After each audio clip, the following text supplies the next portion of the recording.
Assalamualaikum warahmatullahi wabarakatuh. Pernah pada suatu hari di suatu daerah, saya mendengarkan seorang pemuka agama dengan menggebu-gebu menyuarakan tentang pentingnya mengaji. Katanya zaman sekarang ini banyak anak yang sudah tidak mau belajar mengaji. Lalu si pemuka agama tersebut menunjukkan masalah yang melatar belakangi mengapa zaman sekarang ini banyak anak yang tidak mau belajar mengaji. Katanya, faktor utama yang menyebabkan anak-anak malas mengaji adalah televisi. Jadi, si pemuka agama ini berasal dari daerah yang pelosok, daerah yang terpencil, sehingga dia menyebutkan televisi. Karena televisi di daerahnya itu sudah menjadi sesuatu yang sangat wow, makanya televisi. Sampai sini saya masih oke, lumayan. Cuman yang dicontohkan oleh pemuka agama ini, yang dituduh sebagai penyebab anak-anak malas ngaji adalah film Upin Ipin. Film Upin Ipin itu sangat mengagetkan saya itu. Tapi yang lebih mengejutkan lagi apa? Katanya, film Upin Ipin itu adalah produk Yahudi. Wah, itu saya terperanjat itu. Langsung, film Upin Ipin produk Yahudi. Cuma ya nggak langsung ngomong lah, itu terlalu vulgar. Ya dalam hati, film Upin Ipin produk Yahudi? Kayak gitu. Ya kaget banget gitu. Bagaimana bisa film Upin Ipin itu produk Yahudi? Ternyata mengapa film Upin Ipin itu disebut sebagai produk Yahudi? Karena jam tayangnya antara maghrib dan isya. Dan waktu antara maghrib dan isya itu adalah waktunya anak-anak belajar mengaji. Jadi sesederhana itu untuk mengidentifikasi mana produk Yahudi dan mana yang bukan produk Yahudi. Hanya soal jam tayang. Jadi kalau jam tayangnya antara maghrib dan isya itu pasti produk Yahudi. Kalau di luar itu pasti bukan produk Yahudi.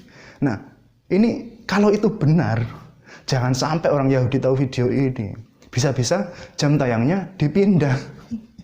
Saya sendiri termasuk orang yang jarang nonton televisi kecuali pas lagi boring-boring aja gitu, atau pas lagi nggak sengaja. Nah, pernah saya tuh nyetel televisi, terus nyari acara-acara yang seru gitulah. Saya pindah. Nah itu pas ada Upin Ipin. Itu pas lagi segmen belajar ngaji. Woi keren ya, produk Yahudi belajar ngaji. Nah kebetulan waktu itu yang dibaca adalah surah An-Nas. A'udzu billahi minasyaitonir rajim. Bismillahirrahmanirrahim.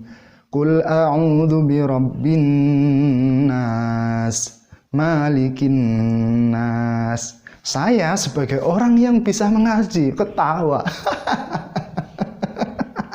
Ngaji standar televisi. Itu kan biasanya di sinetron-sinetron Indonesia itu ngajinya kan gitu kan. Sering itu An-Nas dibaca. Qul a'udzu birabbin nas, malikin nas. Itu kan sering sekali. Ternyata nggak ada bedanya antara produk Yahudi dan produk Islam. Sama-sama malikin nas dibacanya panjang gitu. Lalu apa bedanya gitu produk Yahudi dengan produk Islam? Tapi setelah itu ada komentar dari gurunya. Kata gurunya, betul. Bacaan kamu bagus sekali. Itu kata gurunya. Antara guru sama murid ternyata sama-sama.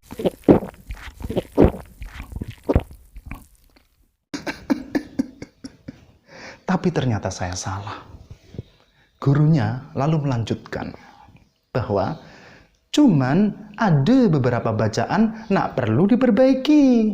Misalnya Malikin Nas itu tidak boleh dibaca Malikin Nas karena di situ harusnya pendek, tidak panjang. Kalau benar Upin Ipin itu produk Yahudi, saya sangat mengapresiasi dan saya acungkan 2 jempol untuk Yahudi.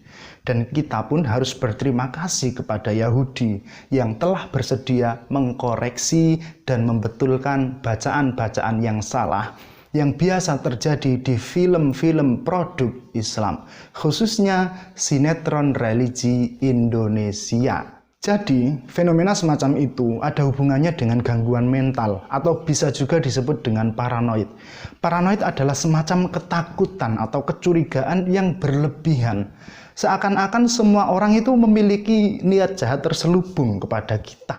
Misalnya begini, ada orang makan sambal banyak atau makan rujak yang pedas banget.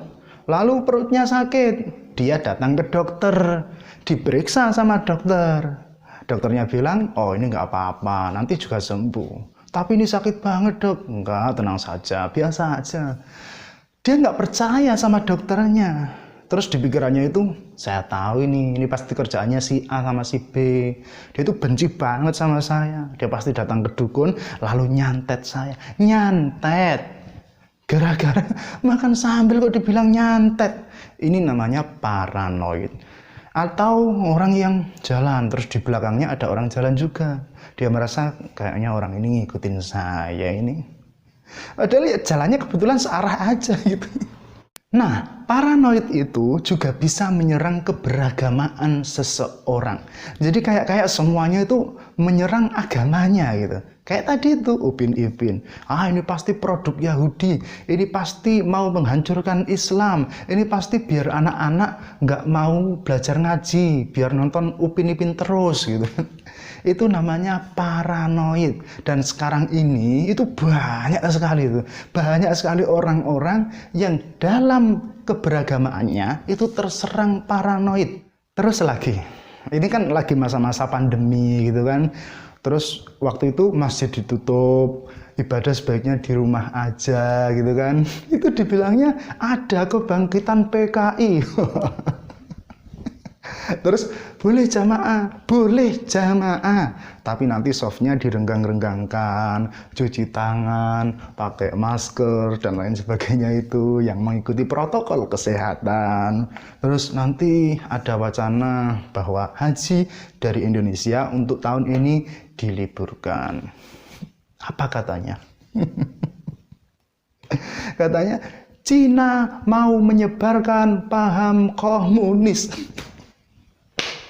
Apa hubungannya gitu? Cina mau menyebarkan paham komunis dan ini bukti bahwa PKI akan bangkit.